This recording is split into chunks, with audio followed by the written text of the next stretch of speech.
In the previous video, we had started talking about the business environment and the different components that affect our businesses.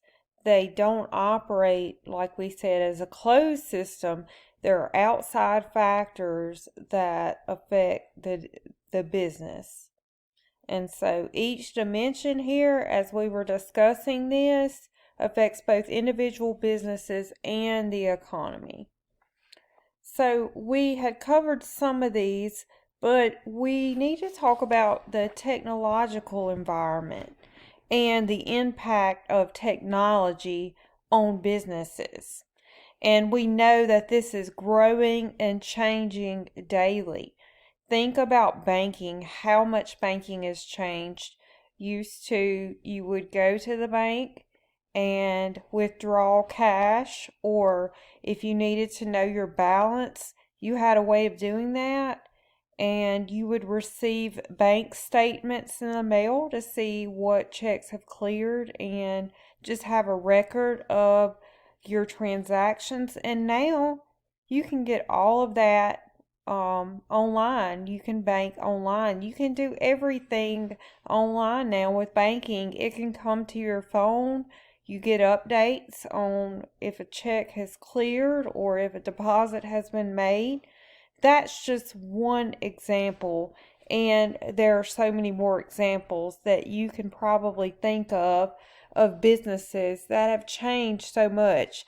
Your book mentions online shopping and how e-commerce has changed the way that we do business. So, business technology is going to be any tools businesses use to become more efficient and effective. Examples are computers, telecommunications, digital products, and e-commerce is another term in your book, and this is business transactions that can be conducted online, typically via the internet. So e-commerce has really changed the way that we do business. You used to have to sign documents. It would require your signature with a pen. Now you can e-sign documents. That's just another example. So the technological environment has really changed the way businesses function. The next dimension that we're going to talk about is the social environment. The social environment takes into account the age of the population, the values or the beliefs of the people, the traditions and the customs of society, and what is acceptable in society. So businesses have to understand that the societies that they operate in, they have to understand those, or they're going to make bad decisions. Worker attitudes and expectations will also influence how businesses make decisions. And then ethics. This is critical to the success of the competition.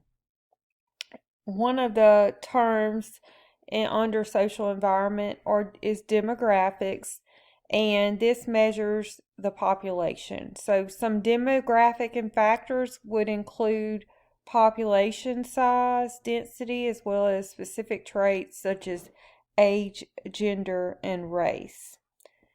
And as far as this dimension, people are going to expect you to do as a business what you say. And when a company doesn't do that, it really hurts them.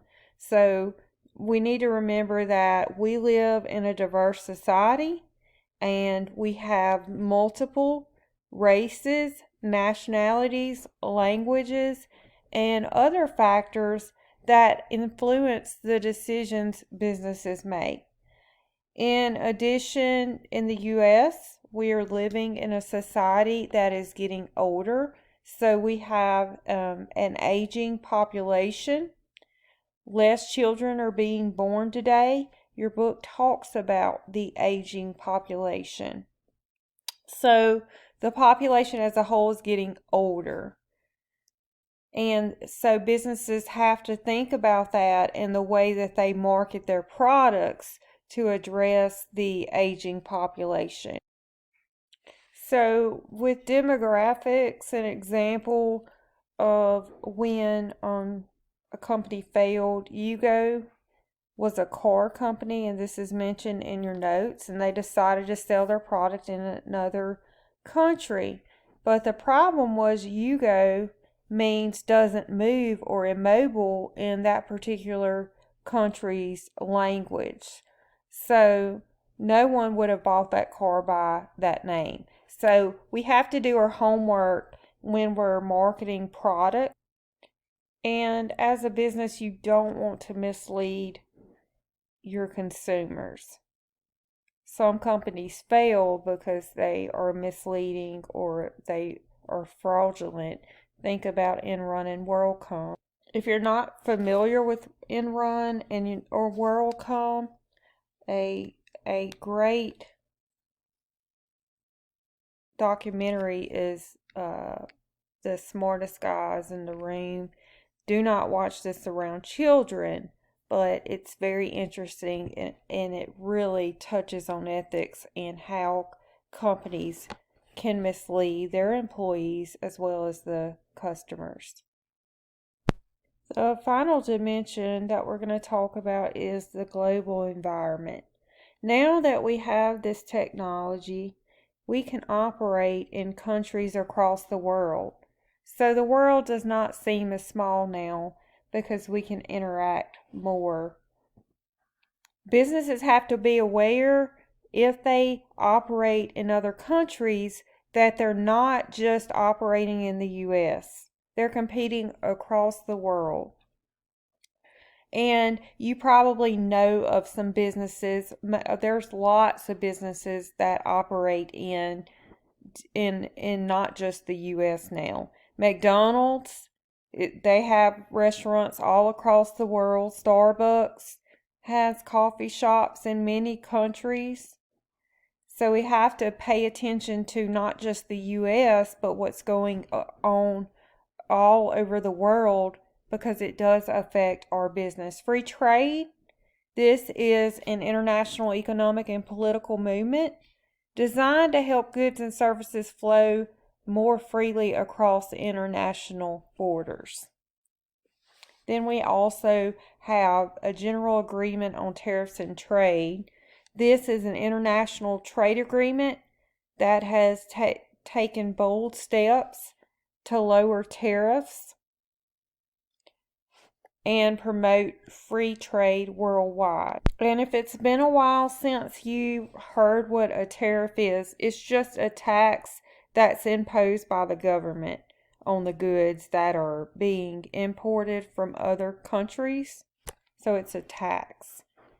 And then we have a multi-pronged threat. We have war, terrorism, disease, natural disasters, and they have taken an economic toll globally. You can think about COVID and how it affected the world. And this is so important that whatever you do in life, business is going to play a role in it. It could be the career you choose, the products you buy. Business is all around you. And when you're choosing a career, it's important to follow your passion. Find something that drives you and motivates you. And take that and carry it out. And I like this last statement here. The right career choice should be made on the basis of what one loves to do. Follow your passion and what you love to do.